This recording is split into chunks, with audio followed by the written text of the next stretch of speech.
आज बनवतोय आपण भेंडी। तर मी मोहरी टाकलेली आहे, हिरवी मिरची कट करून टाकलेली आहे। एकदम साधी भेंडी बनवते, म्हणजे मसाला नाही आणि कांदा पण नाही जास्त। थोडीशी हळद आणि बारीक कट केलेली भेंडी,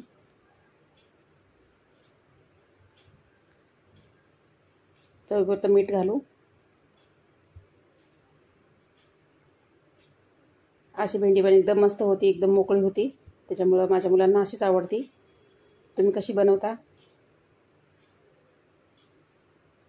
खूप छान झाली बघा। तर आपली भेंडीची भाजी तयार आहे। थोडंसं मी शेंगदाण्याचं कूट घातलेलं आहे वरून, थोडीशी कोथिंबीर। आपली भेंडी तयार आहे। आजची रेसिपी कशी वाटली नक्की सांगा।